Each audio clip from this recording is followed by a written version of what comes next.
has made that march all the way from New Garden Road and Fleming Road right there at Guilford College where the baseball field is now. They've made a fighting withdrawal during that whole distance, and they've taken a position on the flank. They're drawing, and they're going again in cover.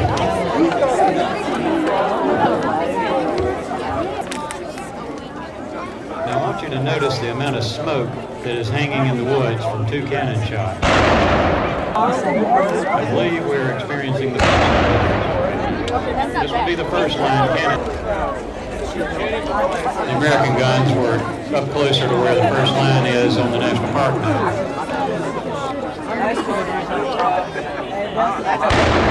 More Continental troops coming in. And directly to your front, you see some Continental troops, and if you look at the hats, you'll see some of them have yellow trim around their hat. Remember, the second line troops were Virginians. Most of them veterans, but they're breaking up. You can see them breaking up and are scattering to the rear.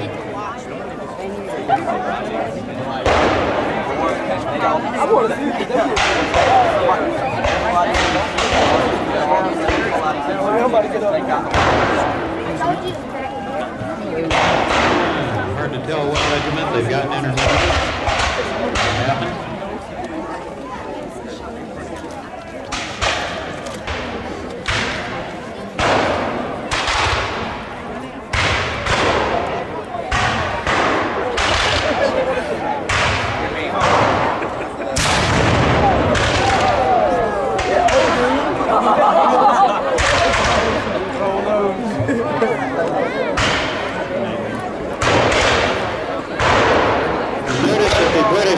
Has extended its line. By extending its line, it can cover more terrain. Broken up, they're still coming out as piecemeal.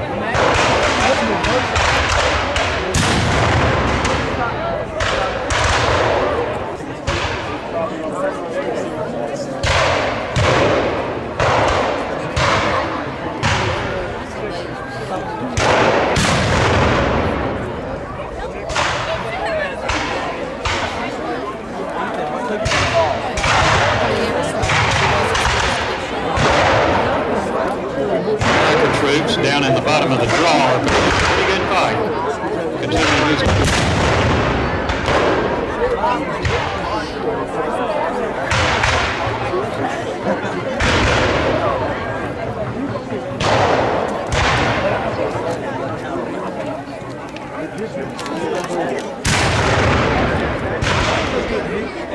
Now at this time, Colonel Webster's brigade had been broken up. The 33rd Regiment is approaching. The 23rd Regiment is still in the woods.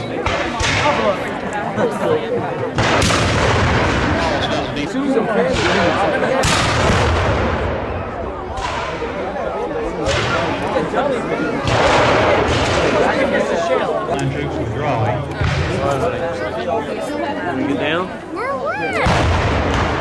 More Crown troops coming down on the line.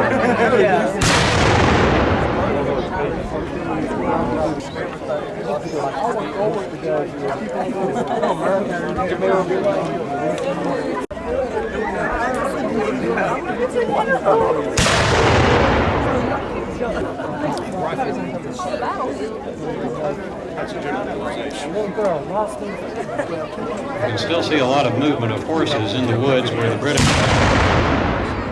British commander on this side would be General O'Hara, General Charles O'Hara, who is an officer of the Coldstream Guards.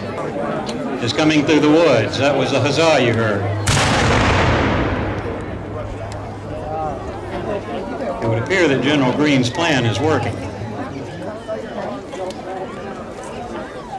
Fire by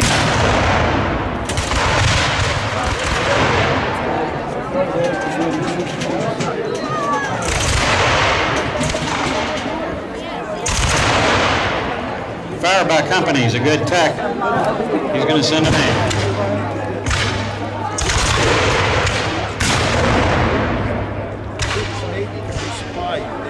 Unfortunately for Colonel Webster, General Greene's regulars are ready. Come at him again. The result's not good.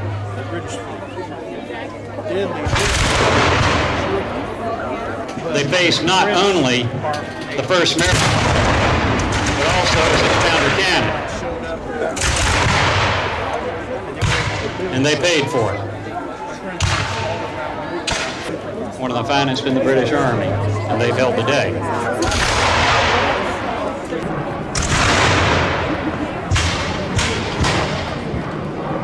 The 1st Battalion is engaged further in the south.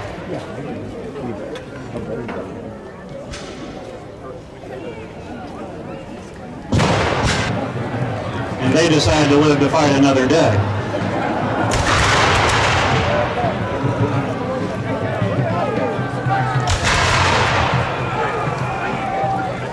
On your left flank, their right, have discovered that they're behind the 1st Maryland and they're forming to take on the 1st Maryland. William Washington's cavalry are in front of us.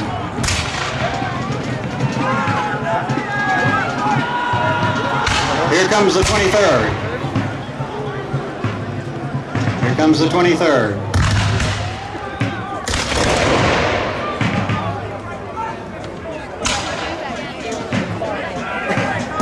As you can see, it's confused. You've got troops coming from different directions.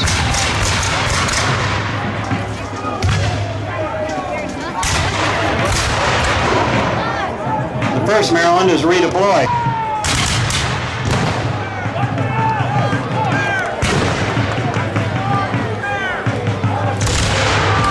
And now the British have a problem.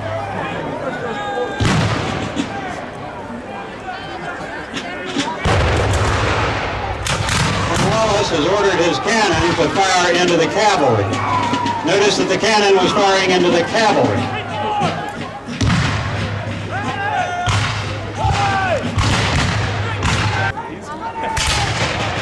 Webster's brigade on the right.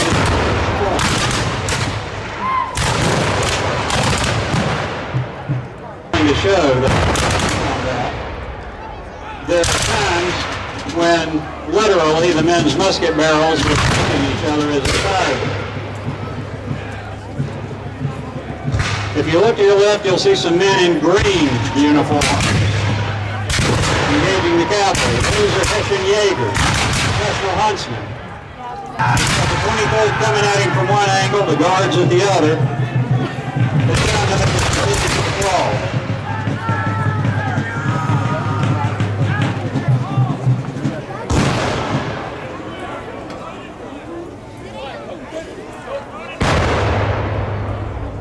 And you have some of the 71st Highland Regiment all consolidated to give you an idea of what the different units looked like on the field.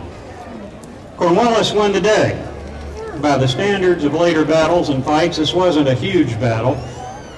So this was a milepost. You can't say a turning point, no, but it was significant. It was important. There were good men on both sides. There were scoundrels on both sides. They all deserved to be remembered. And if it weren't for what they did, especially those fellows in the blue coats that got driven from the field on this day, we wouldn't be standing here having this particular commemoration.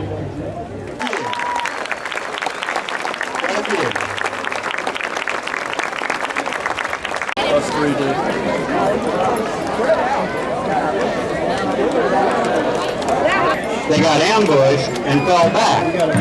At some point during those New Garden skirmishes, Colonel Tarleton himself had these 2 fingers shot off. And Tarleton's men had reformed, and they had gone around to one of those big fights, literally where the Hessians were back to back fighting off just hordes and hordes of Americans that were around them, and Tarleton's cavalry came in and hit them. And when it was over with, they reconsolidated. Now Tarleton himself was not the evil beast that you saw in the movie The Patriot, portrayed by Jason Isaacs, who's a very nice fellow for real, by the way.